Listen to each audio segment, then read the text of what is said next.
Hello everyone, welcome to my channel Reema's cookings में आपका स्वागत है। तो जैसा कि आप देख रहे हैं, यहाँ पे मैंने अलसी ली है और उससे मैं बनाने जा रही हूँ एक बच्चों के लिए बहुत ही अच्छा हेल्दी नाश्ता। और अलसी जो है वो उसमें ओमेगा 3 होता है, जो बच्चों के माइंड के लिए बहुत ही अच्छा होता है और सभी के लिए अच्छा होता है। इसे ज़रूर खाना चाहिए। और पहले के लोग खाते थे, इसलिए हेल्थ सबका अच्छा ही होता था पहले के लोगों का। तो इससे बनाने बच्चों को ज़रूर देना चाहिए, और हम इस रूप में अगर देंगे तो बच्चे बहुत ही आसानी से मज़े से खाते हैं। टेस्टी ये नाश्ता होता है, बहुत ही हेल्दी है। तो इसको बनाने के लिए मैंने लिया है यहाँ पे आटा, और अलसी जो मैंने ली है उस अलसी को भून लिया है अच्छा से।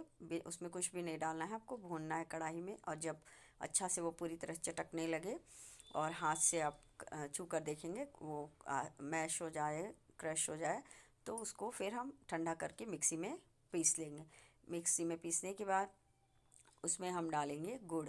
गुड़ को हमें यहाँ पे घिस लेना है। आप घिस सकते हैं आराम से, या बढ़िया से कूट लीजिए, लेकिन कूटने से ज़्यादा अच्छा है कि आप घिस लें एकदम एक बराबर।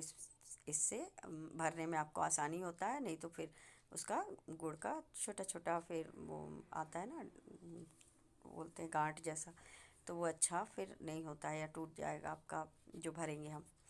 तो इसलिए हम गुड़ को भी ग्राइंड कर लेते हैं। और यहाँ पे मैंने थोड़ा सा जो है वो नारियल लिया है। तो नारियल, गुड़ और अलसी, आप चाहें तो ड्राई फ्रूट्स भी डाल सकते हैं बच्चों के हेल्थ के लिए, और इलायची भी डाल सकते हैं, लेकिन मैंने केवल 3 चीज़ों से ही इसे बनाया है।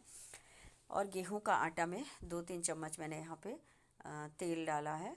घी, आप तेल या घी कुछ भी डाल सकते हैं। डालने के बाद इसे हम थोड़ा सा कड़ा गूंथ लेंगे। यहाँ मैंने मैदा नहीं लिया है, गेहूं का आटा सिंपल जो है घर का हमारा, उसी ही लिया है।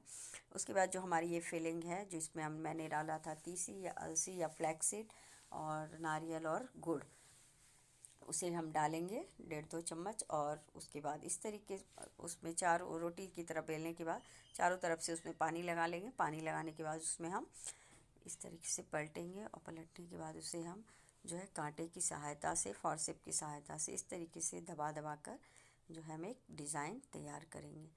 इस तरीके से देख रहे हैं आप, दोनों तरफ से इस तरीके से हम दबा दबा देंगे तो ये खुलेगा नहीं। और बच्चों को थोड़ा डिज़ाइन वाला अच्छा भी लगता है। वैसे तो आप इसे सिंपल रोटी में भर के भी दे सकते हैं, लेकिन इस तरीके से यदि आप डिज़ाइन बना कर देते हैं तो बच्चे बहुत ही खुशी से खाते हैं। उसको पलटने के बाद आप दूसरी तरफ भी फिर इसी तरह से डिज़ाइन जो है वो कर लें। एक तो मैंने ये डिज़ाइन बनाई, दूसरी मैंने एक, जो मेरा बेटा है उसने कहा कि क्यों ना समोसे के जैसे इसको बनाया जाए, तो मैंने भी वैसा भी ट्राई किया और इस तरीके से मैंने समोसे के जैसा इसको बनाने की कोशिश की। तो आप इस तरीके से भी बना सकते हैं, रोटी को काट के आधा करके और फिर इस तरीके से पानी लगाने के बाद उसमें समोसे जैसा करके और इस फिलिंग को भर देंगे, तो उससे शेप जो है वो समोसा जैसा हो जाता है। तो दोनों तरीक़ों से आप बना सकते हैं, और देखने में ये तो अच्छा लग ही रहा है, खाने में भी बहुत टेस्टी लगता है और फ़ायदेमंद भी है।